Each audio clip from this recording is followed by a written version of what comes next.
네, 하나님 말씀은 마가복음 12장 28절에서 34절까지 말씀입니다. 12장 28절에서 34절까지 말씀 우리 함께 읽도록 합니다. 시작.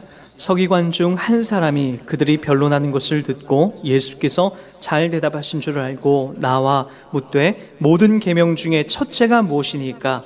예수께서 대답하시되 첫째는 이것이니 이스라엘아 들으라 주 곧 우리 하나님은 유일하신 주시라.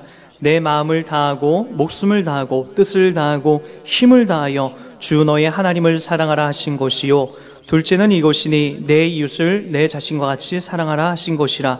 이보다 더 큰 계명이 없느니라. 서기관이 이르되 선생님이여 옳소이다. 하나님은 한 분이시요 그 외에 다른 이가 없다 하신 말씀이 참이니이다. 또 마음을 다하고 지혜를 다하고 힘을 다하여 하나님을 사랑하는 것과 또 이웃을 자기 자신과 같이 사랑하는 것이 전체로 드리는 모든 번제물과 기타 제물보다 나으니이다. 예수께서 그가 지혜 있게 대답함을 보시고 이르시되 내가 하나님의 나라에서 멀지 않도다 하시니 그 후에 감히 묻는 자가 없더라. 아멘. 네, 부활이 없다라고 하는 사두개인의 함정에서 성경도 하나님의 능력도 알지 못하고 오해했다 하시며 그들을 유구무원케 했던 예수님의 대답이 끝나자마자 당시 율법을 연구하고 정리하고 이렇게 필사를 담당했던 랍비라고 불렀던 이 서기관들 중 한 사람이 또다시 질문해 오기 시작합니다. 그게 뭐였죠? 서기관 중 한 사람이 그들이 변론하는 것을 듣고 예수께서 잘 대답하신 줄 알고 나와 묻되 모든 계명 중에 첫째가 무엇입니까? 라고 물어봅니다. 오늘까지 이제 우리가 지난 3주 동안요, 그 세 이제 분파가 나와서 예수님에게 계속해서 책 잡으려고 질문해 왔던 것을 우리가 볼 수가 있어요. 먼저 12장 13절부터 17절까지는 누구가 이제 질문해 오냐면은 바로 가이사에게 세금 바치는 것이 옳으니까 라고 하면서 이 당시에 그 아주 가장 영향력 있게 행했던 이 바리새인 집단과의 이 논쟁이 이제 벌어지기 시작합니다. 그리고 이 바리새인의 논쟁이 끝나자마자 이제 그 다음 이 등장했던 게 바로 이 부활 논쟁이었죠. 12장 18절부터 27절까지 이 부활이 없다라고 믿는 사두개인들과의 이 논쟁이 벌어지기 시작합니다.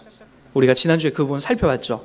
그리고 오늘이 바로 이 모든 계명 중에 첫째가 무엇입니까? 라고 하면서 질문해온 서기관의 이 한 집단하고 이제 이 논쟁이 이제 시작이 되는 겁니다. 왜 이렇게 예수님이 이런 갑작스런 논쟁에 휘말려 있을까요? 제가 누차 말씀드리지만 예수님은 이제 13장이 지나서 곧 이제 예수님이 붙잡히고 십자가에서 이제 죽으시는 장면이 나와서 14장에서 이제 모든 것들을 이루고 그리고 15장을 거쳐서 그리고 16장에 가서 이제 성경이 마가복음이 끝이 납니다. 어떤 의미인지 알겠죠? 예수님을 잡아야 되는 거예요.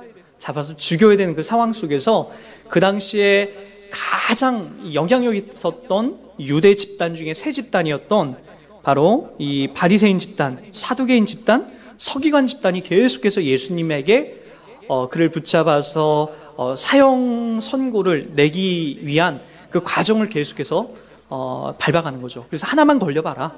가만 안 두겠다. 이게 지금 그런 작정으로 예수님에게 들이대는 겁니다. 뭐 오늘 다행히 이제 그 서기관들은 서기관들 중에 오늘 질문해왔던 이 사람은 결국엔 예수님으로부터 이렇게 칭찬받는 장면이 나와요. 내가 하나님 나라에서 멀지 않도다 라고 하는 부분으로 이 칭찬받는 것처럼 보이지만 이 한없이 하나님께서 우리가 돌을 던지는 사람에게 한없이 하나님께서 안아주시고 싸매주시는 그 사랑의 하나님의 모습을 보여주는 것이지 절대로 이 사람이 선한 의도를 가지고 예수님에게 칭찬받기 위해서 질문한 내용은 아니라는 거예요. 여러분 그 정도의 이 흐름들은 좀 파악하고 이 본문 속의 이야기를 여러분들이 이해했으면 좋겠습니다. 서기관들은요 율법을 613가지의 이 개별적인 계명들을 이렇게 셌어요. 613가지를 쭉 센 다음에 그 중에서도 이제 무거운 계명과 가벼운 계명을 이렇게 구별하려고 노력했습니다. 그러니까 그 율법에 대해서 아주 철저하게 연구를 했죠. 그러한 율법의 열심을 젖은 이 무리였기 때문에 혹여라도 율법에 대하여 잘못된 판단을 내릴 경우 예수를 책잡기 위한 이 전략이 이 본문 속에 숨겨져 있었던 거죠. 그래서 이제 그들이 가장 율법을 많이 연구했기 때문에 율법을 가지고 질문을 해왔던 거예요. 어떤 내용이었죠? 바로 율법 중에 첫째가 바로 무엇입니까? 혹시라도 다른 이야기가 나오면 바로 잡아가려고요. 신성모독과 율법을 유배했다라고 하는 내용 속에서 잡아가려고 했던 거죠. 서기관들이 질문하죠. 뭐라고 하죠? 모든 계명 중에 첫째가 무엇입니까? 라고 질문해 옵니다. 그 내용 앞에서 예수님이 하셨던 답은 이렇게 얘기를 합니다. 우리 한번 29절을 보도록 하겠습니다. 예수께서 대답하여 이르시되 첫째는 이것이니 이스라엘아 들으라 쉐마라고 얘기하는 거죠. 주 곧 우리의 하나님은 유일한 주시라. 이스라엘아 들으라 라고 하는 것은 이것은 신명기 6장 4절 이하에 나오는 그 내용을 가지고 예수님이 말하는 겁니다. 이 모세가 말했던 이스라엘 들으라 쉐마라고 하면서 바로 내 마음을 다하고 목숨을 다하고 힘을 다하여 주 너의 하나님을 사랑하라라고 하는 그 본문을 예수님이 끌어오신 거죠. 여기서도 예수님께서 그 말씀을 끝까지 이제 동일하게 인용하십니다. 30절 봅니다. 내 마음을 다하고 목숨을 다하고 뜻을 다하고 힘을 다하여 주 너의 하나님을 사랑하라 하신 것이요 라고 얘기합니다. 내 마음을 다하고 목숨을 다하고 뜻을 다하고 힘을 다하여 주 너의 하나님을 사랑하라 라고 얘기하는 거죠. 이 당시에는 사실 이런 율법사들, 서기관들은요 이런 것들에 그 마음이 쏟아지지가 않았어요. 우리 그 상식적으로 이런 부분들 다 알죠. 그 기도하러 세리와 바리새인이 올라가서 성전에 올라가서 기도하는 장면을 예수님께서 예화로 들었던 장면을 우리 누가복음에서 여러분 공부해 보셨을 거예요. 그 내용 속에서 여러분 그 장면이 나오죠. 나는 일주일에 2번씩 금식을 하고 하루에 늘 남을 도와주는 일에 최선을 다하고 그리고 금식과 11조와 그리고 모든 것을 들여서 하나님을 섬깁니다. 그러나 저 세리와 같지 않음에 대해서 또 감사합니다라고 하는 그런 기도를 하나님 앞에 올립니다. 세리는 어떻게 쓰죠? 감히 하늘을 우러러 보지도 못하고 가슴을 치면서 주님 저는 죄인입니다. 저를 불쌍히 여기소서라고 얘기합니다. 여기서 여러분들이 봐야 될 게 뭐냐면은 일주일에 2번씩 금식을 하고 소득의 11조예요. 자기가 얻은 월급뿐만이 아니라 일상생활에서 우연찮게 얻은 11조까지도 하나님 앞에 다 드렸다라는 거예요. 그러니까 여러분들이 월급 받아서 11조 드리는 것 넘어서 가끔가다 이웃집에게 선물로 받는 거라든지 아니면 여러분 불로소득을 얻는 거라든지 기타 등등 얻는 것까지 다 포함해서 바로 이 바리새인과 서기관 그룹들은 다 하나님 앞에 그렇게 드렸다라는 거예요. 그걸 자랑하는 거죠. 하나님을 사랑한다는 것이 그렇게 그들은 증명하려고 했어요. 내가 율법을 철저하게 지켜가는 것으로 그들은 하나님 앞에 인정받으려고 했던 거죠. 무엇을 빼놓고 여기 본문 내 마음을 다하고 목숨을 다하고 뜻을 다하고 힘을 다하는 것을 제하여버리고 그 마음을 하나님 앞에 올려드리지 못하고 그렇게 율법적으로 열심히 하는 것으로 바로 하나님이 영광 받으시고 하나님을 사랑하는 것으로 율법을 지키는 것으로 그들은 그렇게 증명받으려 했더라고요. 근데 오늘 주님께서 그리고 모세가 일찍 했던 얘기는 뭐예요? 내 마음을 다하라는 거죠. 내 마음을 다하고 목숨을 다하고 뜻을 다하고 힘을 다하여 주 너의 하나님을 사랑하라고 하는 그 내용인 거죠. 여러분 오늘 그렇다면 이건 분명한 내용입니다. 하나님께서 우리들 가운데 하시고자 하는 말씀은 하나님이 두 번째 것, 율법을 철저하게 지켜나가는 것보다 더 우선적으로 여러분들이 해야 될 것, 우리가 해야 될 것은 바로 그 마음에서 하나님을 사랑하는 그 마음을 담아내고 그리고 내 목숨을 다하고 내 뜻을 다하고 내 힘을 다해서 하나님을 사랑하는 것이 우선적이어야 되고 그 다음에 여러분들이 해야 될 11조와 그리고 금식과 그리고 열심을 내는 전도생활 등을 여러분 그 다음에 하라는 거예요. 이게 바뀌면 안 된다는 거죠. 여러분 그것이 바로 하나님을 사랑하는 거죠. 그리고 하나님 앞에 우리가 주의 율법과 주의 계명들을 지켜나가는 것이 바로 그런 의미에서 다가오기 시작하는 거죠. 그러나 여러분 우리가 이 본문을 보면서 한 가지 더 염두에 둘 것이 있습니다. 일찍이 예수님께서는 이 본문을 가리키기 전에 마태복음에 보면 이런 말씀을 하십니다. 우리 한번 마태복음 5장 17절 한번 가보시기 바랍니다. 5장 17절. 마태복음 5장 17절. 더 중요한 부분이에요. 율법을 지키는 우리의 마음속에 무엇을 가지고 이것들을 행하여 나가야 되는가? 우리 한번 5장 17절부터 한번 보도록 하겠습니다. 20절까지 보도록 할게요.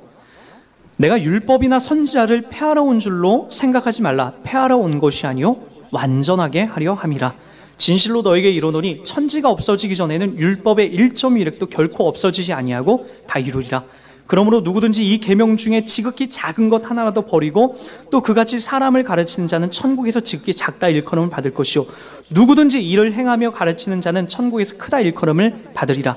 내가 너에게 이르노니 너의 의가 서기관과 바리새인보다 더 낫지 못하면 결코 천국에 들어가지 못하리라. 무서운 이야기죠. 17절, 내가 율법이나 선지자들을 폐하러 온 줄로 생각하지 말라. 폐하러 온 것이 아니요 완전하게 하려 함이라 라고 얘기합니다. 여러분, 우리가 참 신기한 게 있죠. 성경이 무엇을 우리들 가운데 가르쳐 주려고 하는 건가? 그 본질적인 것에 여러분 집중하지 않으면 자꾸만 어떤 율법을 행하는 것에 여러분 자꾸만 집중을 하기 시작해요. 오늘 예수님이 뭘 얘기하냐면 내가 율법이나 선지자들을 폐하러 온 줄로 생각하지 말라. 내가 폐하러 온 것이 아니라 완전하게 하러 왔다라는 거예요. 그러니까 무슨 얘기입니까? 예수님이 오기 전까지 율법은 서기관들과 바리새인들이 지키는 것은 어떻다라는 거예요? 완전하지 않은 거라는 거예요. 내가 와야 율법의 실체되고 율법의 완성이 되고 그리고 율법이 가리키고 있는 그 종결점이신 바로 메시아 되신 예수가 와야만이 그것이 바로 율법의 완성점이요, 그것을 바로 예수님이 완성하러 이 땅에 오셨다라는 거예요. 여러분, 예수님이 이 땅에 오셔서 여러분들에게 무슨 말을 하셨습니까? 수고하고 무거운 짐진 자들아 다 내게로 오라. 내가 너희를 쉬게 하리라. 율법을 더 지우면서 더 힘든 자리로 613가지가 되는 그 수많은 율법을 지우는 자리로 간 것이 아니라 바로 율법을 넘어서 예수 안에서 여러분들에게 주시고자 하는 율법의 완성인 것이 있는 거죠. 그래서 20절에 보면 이렇게 나오는 거예요. 내가 너희에게 이르노니 너희 의라고 나오는 거예요. 서기관과 바리새인보다 더 낫지 못하면 결코 천국에 들어가지 못하리라. 제가 장담하건대 우리들 중에서 율법의 의로 따져서 바리새인과 서기관보다 나은 사람이 누가 있겠어요? 저라고 생각하지 마십시오. 저를 그런 자로 보지 마십시오. 저도 매일같이 약하고 넘어지던 자입니다. 우리는 일주일에 2번씩 금식하지도 못하고 11조의 모든 소득의 11조를 드리지 못합니다. 하루 3번씩 가서 기도 시간도 지키지 못합니다.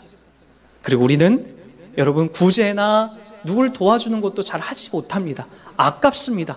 내 물질이 아까워요. 바리새인과 서기관은 그런 자리에서 그래도 잘했다라는 거예요. 그들의 그런 삶을 무시할 수 없습니다. 종교적으로 완벽하고 율법적으로 완벽한 자리로 갔어요. 근데 오늘 주님께서 무슨 얘기를 하는 거예요? 너희의 의가 서기관과 바리새인보다 더 낫지 못하면 결코 천국에 들어가지 못하리라. 여러분, 우리가 천국에 들어가기 위해서는 바리새인과 서기관의 의보다 더 나아야 된다고 얘기하고 있어요. 그렇다면 무슨 얘기를 하는 걸까요? 여러분들 보고 11조 소득의 바리새인은 10분의 1을 했으니까 여러분들은 10분의 2조를 하라는 건가요? 실제로 그런 사람들이 있어요. 그 율법적인 것을 완벽하게 지키려고 바리새인이 10분의 1을 했으니까 나는 10분의 1을 하겠다, 10분의 3을 하겠다, 그걸 자랑하고 이렇게 홍보하고 다니는 사람들이 있어요. 그걸 통해서 이렇게 복 받았다라고 얘기하는 사람들도 있고요. 아니면 여러분, 바리새인은 일주일에 3번씩 2번씩 금식했으니까 나는 3번을 금식하면 될까요? 바리새인과 서기관들은 하루에 3번씩 시간을 맞춰서 기도했으니까 우리는 온종일 24시간 기도를 하면서 그렇게 기도원에 가서 잠만 자고 지내야 되는 것으로 우리가 더 의를 삼아야 되는 걸까요? 성경이 절대로 그렇게 이야기하지 않아요. 바리새인과 서기관이 지켜왔던 그들의 종교적인 율법과 열심에 대해서 성경이 철저하게 배격해 나갑니다. 그리고 무엇에 대해서? 율법의 완성이신 예수를 바라보게끔 하는 거죠. 그래서 요한복음 5장 39절에 이런 말씀이 나옵니다. 너희가 성경에서 영생을 얻은 줄 생각하고 성경을 연구하거니와 이 성경이 곧 내게 대하여 증언한 것이니라. 그러나 너희가 영생을 얻기 위하여 내게 오기를 원하지 아니하는도다. 나는 사람에게서 영광을 취하지 아니하노라. 다만 하나님을 사랑하는 것이 너희 속에 없음을 알았노라 얘기합니다. 하나님의 사랑을 무엇과 연결해 놓냐면 예수와 연결해 놓습니다. 하나님을 사랑하는 마음이 없다라고 하는 것을 바로 예수에게 나가지 않는 것으로 연결해 놓는다라고요. 그리고 여러분, 너희가 성경에서 영생을 얻은 줄로 생각하고 성경을 연구하거니와 이 성경이 곧 누구에 대해서? 나에 대해서 증언한다. 그렇죠? 율법의 완성되신 예수에 대해서 얘기하는 거죠. 이 당시에는 신약 성경이 없었어요. 예수님이 지금 이 말씀을 하실 때는 구약 성경만 있었다라고요. 그 구약 성경 속에서 얘기하는 것들이 뭐예요? 지켜라, 지키지 말라라는 거죠. 그러나 그 율법의 모든 종착점이 누구에 대해서 얘기하고 있다라고요? 바로 예수 그리스도에 대해서 이야기하고 있다라고죠. 여러분, 누가복음 24장 44절에도 이렇게 나옵니다. 또 이르시되 내가 너희와 함께 있을 때에 너희에게 말한 바 곧 모세의 율법과 선지자의 글과 시편의 나를 가리켜 기록된 모든 것이 이루어져야 하리라 한 말이 이것이리라 하시고, 구약 성경에 모세의 율법과 선지자의 글과 시편에 기록된 모든 것들이 예수를 가리키고 있다는 거죠. 그 율법의 모든 종착점이, 완성이 바로 예수라는 거죠. 여러분, 여러분들이 의롭게 되는 것, 어떤 것에서 그것이 만들어지는 겁니까?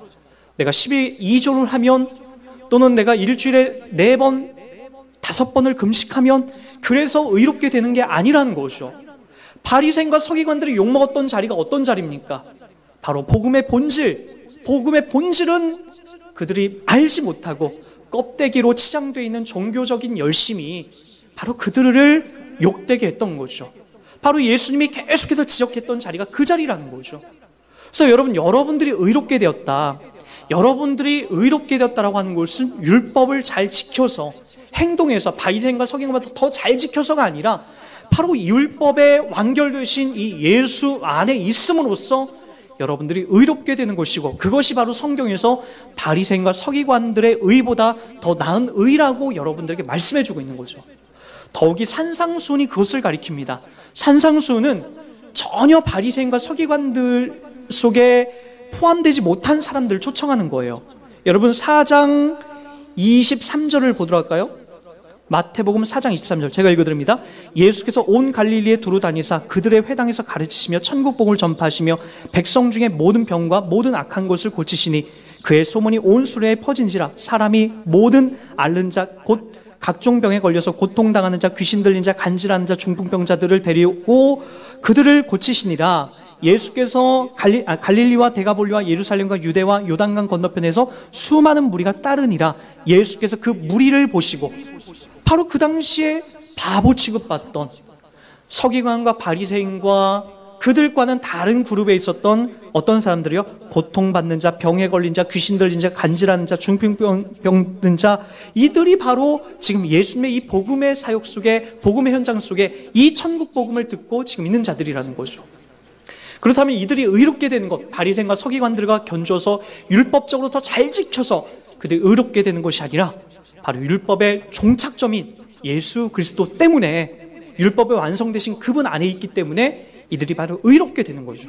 그래서 우리들이 지금 계속해서 우리가 담아내야 될 것은 바로 하나님을 사랑하고 내 마음과 목숨을 다하고 뜻을 다하고 힘을 다하여 사랑하는 그 마음을 담아내는 거죠. 왜냐고요? 주님이 우리 가운데 그렇게 하셨기 때문에. 율법적인 것으로 우리들 가운데 어떤 그 전력 투구를 말하지 않고 하나님을 사랑하는 것으로 여러분들을 상대하십니다. 저 천국에다가 여러분 이렇게 100m 달리기 하듯이 이렇게 천국에다가 이렇게 줄을 하나 그어놓고 천사들이 그 매 붙잡고 이쪽 저쪽에서, 자, 저 땅에서부터 저 천국까지 달리기 잘한 사람이 골이 내서 1등, 그렇게 하지 않으셨다는 거예요. 이렇게 경쟁하게끔 만들어 놓지 않으시고, 돈 많은 사람이나 착한 사람이 그곳에 들어오지 않게 하시고, 예수 안에서 악한 사람도, 힘이 없는 사람도, 병 걸린 사람도, 세상에서 실패하고 나고자도 들어오도록 그 사랑의 방법으로, 사랑의 법칙으로 우리를 상대하시고 이끌어 주신다는 거예요. 그러기에 여러분들이 바로 하나님을 어떻게 된다고요? 목숨을 다하고 뜻을 다하고 힘을 다하고 이 본질에 집중하여서 하나님을 사랑하는 것으로 여러분들이 하나님을 사랑하는 것을 보여야 된다라는 거죠. 그 다음에 11조 하십시오. 그 다음에 구제하시고, 그 다음에 전도하시고, 그 다음에 여러분 금식하십시오. 그것이 바뀌면 안 됩니다. 그 안에서 여러분들이 하나님을 사랑하는 다른 본질을 세워나가야 됩니다. 두 번째로 가르쳤던 게 뭐냐면은 내 이웃을 내 몸처럼 사랑하라는 겁니다. 근데 여러분 이것을 보면서 여러분들이 다시 오늘 잠깐 본문으로 한번 다시 가보시겠습니다. 31절에 보면 이렇게 말합니다. 둘째는 이것이 내 이웃을 내 자신과 같이 사랑하라 하신 것이라 라고 얘기합니다. 둘째, 첫째와 둘째를 차등 나누는 것처럼 보이지만 사실은 이것은 첫째와 둘째 같이 가는 개념입니다. 하나님을 사랑하는 자는 딱 끊어놓고 그냥 다른 것을 두 번째, 이게 두 번째니까 하나님을 사랑하는 것이 맨 먼저고 두 번째는 뭐 나중에 해도 그런 개념이 아니에요. 하나님을 사랑하는 사람은 당연히 두 번째도 당연히 나와야 된다. 자연스럽게 흘러나와야 된다라고 하는 맥락에서 이 본문 말씀을 해주신 겁니다. 둘째는 이것이 내 이웃을 내 자신과 같이 사랑하라 하신 것이라 이보다 더 큰 계명이 없느니라 라고 예수님 말씀하십니다. 이 본문을 이제 쉬운 예화로 예수님이 하셨던 말씀이 이 병행구절 속에서 하셨던 말씀이 누가복음 10장 25절에서 선한 사마리아의 비유입니다. 우리 한번 그 부분으로 한번 가보도록 할게요. 누가복음 10장 25절입니다. 한번 보도록 하겠습니다.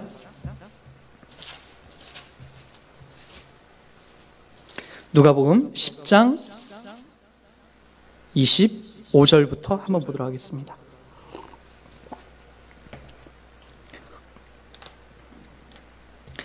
어떤 율법사가 일어나 예수를 시험하여 이르되 선생님 내가 무엇을 하여 영생을 얻으리이까? 예수께서 이르시되 율법에 무엇이라 기록되었으며 내가 어떻게 읽느냐? 대답하여 이르되 내 마음을 다하여 목숨을 다하며 힘을 다하며 뜻을 다하여 주 너의 하나님을 사랑하고 또한 내 이웃을 내 자신과 같이 사랑하라 하였나이다. 예수께서 이르시되 내 대답이 옳도다. 이를 행하라. 그러면 살리라 하시니 그 사람이 자기를 옳게 보이려고 예수께 여짜오되 그러면 내 이웃이 누구니까? 예수께서 대답하여 이르시되 어떤 사람이 예루살렘에서 여리고로 내려가다가 강도를 만나매 강도들이 그 옷을 벗기고 때려 거의 죽은 것을 버리고 왔더라.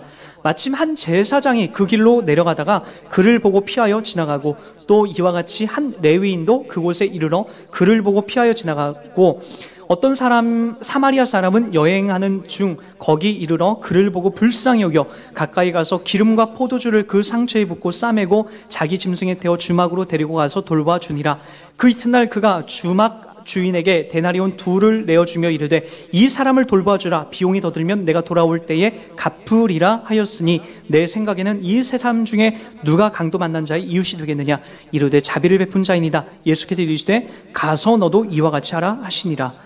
상당히 어려운 얘기입니다. 쉬운 말이지만 이 당시에 이스라엘과 이 유대인과 사마리아인의 관계를 생각해 보면 이 부분 정말 어려운 거예요. 여리고에서 강도 만난 여리고에서 예루살렘에서 여리고로 내려가는 길에 그 강도 만난 자를 만난 거예요. 강도 만났다는 건 사실 그 예루살렘에서 여리고로 내려가는 그 길은 이렇게 꾸불꾸불해요. 예루살렘이 이제 상당히 높은 지대에 있고 여리고는 이제 낮은 지대에 있기 때문에 상당히 이제 꾸불꾸불하게 내려가는 거죠. 그 꾸불꾸불 내려가는 길 가운데에 강도들이 종종 숨어 있었어요. 그래서 진짜 나타나서 여행 중이나 또는 돈 많은 사람들이 지나가는 걸 알고 거기서 때려서 죽이기도 하고 그들의 돈을 빼앗아서 이제 착복하는 일들이 종종 있었던 거죠. 예수님 지금 그 예화를 드는 거예요. 그날도 이제 강도 만나서 이제 죽게 된 한 사람, 피 흘리고 있는 사람을 보게 된 겁니다. 그때 누가 내려가냐면요. 여기 보니까 제사장이 내려가요. 한 제사장. 하나님의 일을, 하나님의 사역을 그리고 죄인들과 하나님의 관계를 연결해주는 그 중요한 업무를 하고 있는 제사장이 바로 그곳에 지나갑니다. 봤다라는 거죠. 강도 만나서 지금 죽게 되고 피 흘리고 있는 사람 보게 됐다라는 거예요. 근데 어떻게 했다고요? 그냥 지나쳤다라는 거죠. 두 번째가 또 누구예요? 레위인이에요. 제사장을 도와서 하나님의 성전에서 거룩한 업무를 맡고 있는 레위인이 또 지나가지만 또 무시를 했다는 거죠. 그냥 모른 척하고 지나갔다는 거예요. 그 자리가 무서운 거예요. 하나님의 일과 바로 사람의 일은 다르다라고 생각하는 거예요. 종교 지도자들이 누누이 헷갈려하고 누누이 실수한 자리가 그거예요. 여기 와서 예배하고 설교하는 것, 하나님 앞에 기도하는 것, 그것은 거룩한 일이라 성역이라고 생각하고, 길 가다가 어려운 사람 만나고 길 가다가 내가 박스 줍는 사람들이 힘겹게 언덕 올라가는 것을 도와주는 것은 좋은 일이라고, 귀찮은 일이라고 자꾸 생각을 해요. 그렇지 않다라는 거예요. 오늘 주님께서 보는 시야를 보시라는 거예요. 우리 주변에 매일같이 만날 수 있는 우연한 일들 앞에서 종교 지도자들이, 하나님을 믿는 사람들이 어떻게 해야 되는지를 보여주고 있는 거죠. 결국에는 누가 그 길을 또 지나가냐면은 사마리아인이 그 길을 여행합니다. 사마리아인은 누구죠? 아마도 이 강도 만난 사람은 유대인이었을 거예요. 유대인이 그 지역에서 이제 강도 만나서 거반 죽을 정도 피를 흘리고 있었다는 거예요. 사마리아인이 그곳에 여행 중에 있어요. 사마리아인과 유대인은 어떤 관계죠? 앙숙 관계예요. 더군다나 사마리아인들은 뭐 조금 날론지 모르지만 유대인들은 사마리아인들을 보면서 혼혈민족이라고 생각해서, 우리가 지난주 주일날 오후 성경 공부 시간에 배웠지만 혼혈민족이라고 생각해서 그들과는 상종을 하지 않았어요. 혹시라도 그 사마리아인을 지나가게 되면 그곳에서 먼지, 발에 묻은 먼지도 털고 나올 정도로 그것을 혐오했고 그 사람들과 상종하는 것을 싫어했죠. 그만큼 자기들을 싫어하는 것을 누구보다도 이 사마리아인들은 잘 알아요. 그런데 그 강도 만난 사람을 피 흘리는 모습을 보고 어떻게 했다고요?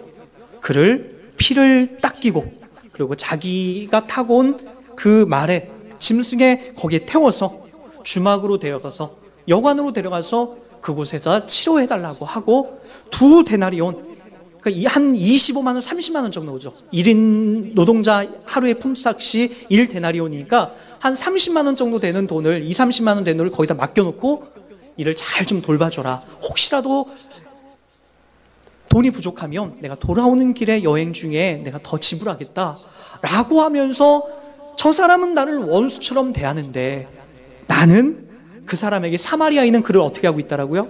지극정성으로 돌봐주고 있고 지극정성으로 사랑하고 있다라고요. 여기 그 얘기를 하는 거예요. 이 사람 중에 누가 강도 만난 자의 진짜 이웃이 되겠느냐? 바로 누구라고요?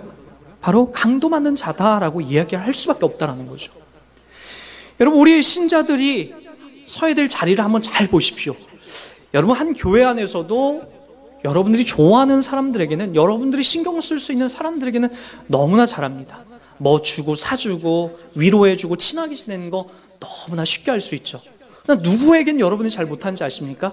여러분들하고 뭔가 관계가 틀어져 있는 사람들, 여러분과 뭔가 생각이 안 맞고 있다라고 생각하는 사람들, 그리고 여러분을 속상하게 하고 있는 사람들, 여러분을 매일같이 지적하고 때리는 사람들은 절대로 그분들에게 여러분들이 호의적으로 다가서지 않습니다.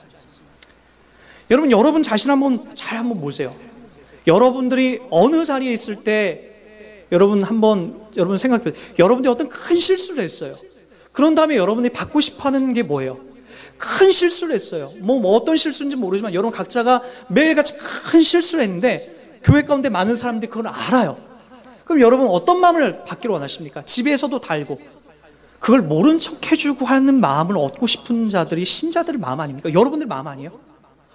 여러분 진짜 그런 거 아니에요? 모든 사람이 다 알고 있는데 그거에 대해서 막 지적하고 혼내키고 막 여러분을 때리고 막 그런 것을 막 들추고 하는 것을 원합니까? 아니면 그냥 모른 척 하면서 그냥 평상시와 똑같이 전해주고 있는 것을 원하십니까? 모른 척 하는 거죠. 또 여러분들이 진짜 좋은 일이 있어요. 정말로 축하받을 일들, 정말 좋은 일들이 생겼어요. 그럼 여러분 진짜 여러분 어떤 마음을 갖고 싶습니까? 축하받고 싶고 격려받고 싶고 그리고 그거에 대해서 여러분 환영받고 싶죠. 그거 전하라는 거예요. 그거 하라는 거예요. 여러분이 실수했을 때 받고 싶은 그 마음, 잘못하고 억울한 일을 당했을 때 받고 싶은 그 마음을 신자들, 여러분 주변에 그런 실수와 잘못을 하는 사람들에게 그 마음 쏟아내라는 거죠. 진짜로 축하해줘야 되고 진짜로 여러분 격려받고 싶은 그 자리에서 여러분 받고 싶은 마음, 그 마음을 여러분들을 주변 속에서 혹시라도 여러분들의 원수가 여러분과 안 맞는 사람이 그런 자리에 있으면 축하해 주라는 거죠. 바로 오늘 그 마음, 가서 너도 이와 같이 하라라고 하는 것이 바로 내 이웃을 내 몸처럼 사랑하는 마음에서 연속해서 나온다라는 겁니다. 여러분 이 마음은 더더욱 여러분 마태복음에 가면 더더욱 무섭게 우리들 가운데 이야기합니다. 마태복음 6장을 한번 가보시기 바랍니다. 마태복음 6장 43절을 보시기 바랍니다. 5장 43절입니다.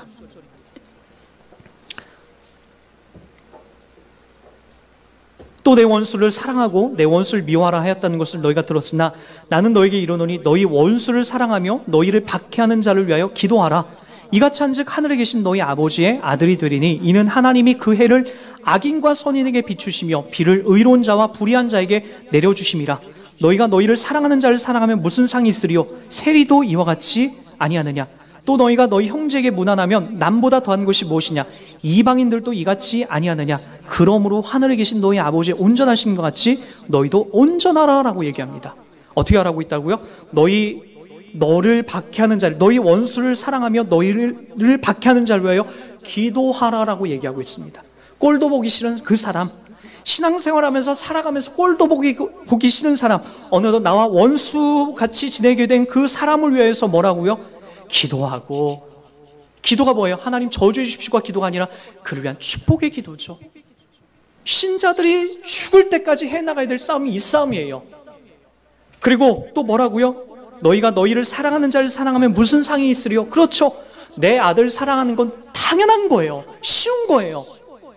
여러분, 그거보다 쉬운 게 어디 있습니까? 근데 우리는 거기에서 하나님 앞에 자꾸만 상급을 받을 거라고 생각을 해요. 여러분, 교회 안에서 여러분들을 사랑하는 사람을 사랑하면 무슨 상이 있겠냐는 거예요. 상이 없다라는 거예요. 당연한, 내 마음이 가고 내가 사랑하는 사람을 사랑하는 것은 당연한 거죠.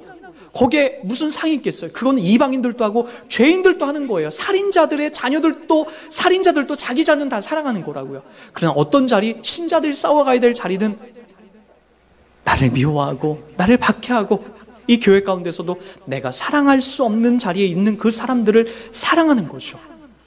여러분, 나라와 국가만 해도요, 여러분, 이 나라 속에서 여러분 억울하고 여기 가보면은 가난하고 헐벗은 사람들 참 많아요. 근데 그들을 향해서 국가가 쌀 포대도 갖다 주고 돈도 갖다 줘요. 그들의 생활이, 그들의 생각이 어떻든지 간에 갖다 줘요. 국가도 그렇게 하고 있는데 교회가 한 사람을 도와주면서, 누군가를 도와주면서, 그 사람은 신앙생활을 안 하니까, 그 사람은 불교 신자니까, 그 사람은 게으르니까 교회에서 갖다 도와줘도 전혀 형편없는 사람들이니까, 도와줘도 아무런 변화가 없을 거니까, 고마워하지도 않을 거니까 도와주나 마나, 이런 마음 가지면 안 된다는 거예요. 기독교가 갖고 있는 정신, 하나님을 사랑하는 신자들이 가져야 될 정신은, 여러분, 혹시라도 그 사람이 교회에다 감사한 마음을 갖지 않더라도, 여러분, 그들이 힘들고 어려운 자리에 있다 할지라도, 그리고 그들이 전혀 감사한 마음을 갖지 않더라도 주는 거예요. 나라도, 수준 떨어지는 이 나라도 그들에게 그냥 갖다 주는데, 교회가 그들이 어떻게 반응 보일까, 그들이 나중에 가능성이 있어, 그런 거 연구하고 주는 데가 교회가 아니에요.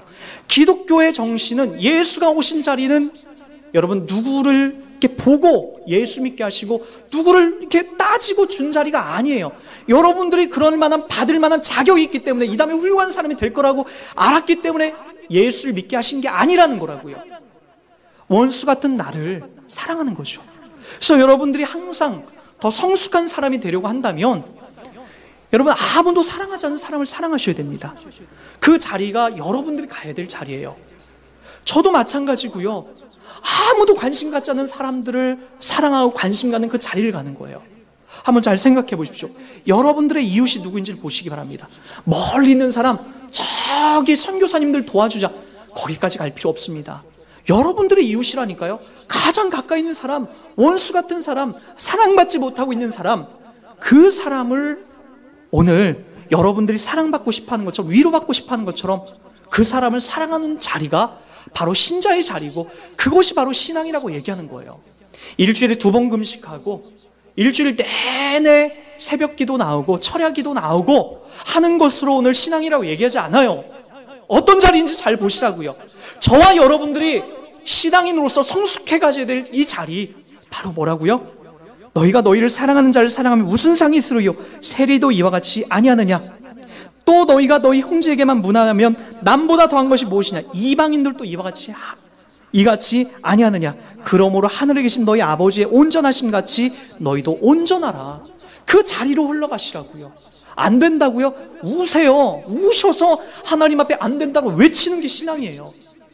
그 자리가 자포자기하고 포기할 게 아니라 하나님 앞에 안됨을 한탄하시고, 사랑하지 못함을 한탄하시고, 위로하지 못함을 한탄하시고, 그를 위해서 기도하지 못함을 한탄하시고, 그러면서 조금씩 성장해 나가는 것, 죽을 때까지 성장해 나가는 것, 점점 여러분 실체를 확인하면서 여러분 점점 원수를 사랑해가는 그 자리로 흘러가는 것, 그것이 바로 신앙이고, 그것이 바로 하나님을 사랑하고 내 이웃을 내 몸처럼 사랑하는 자리라는 것을 여러분 단 한순간도 놓지 않고 나가시기 바랍니다.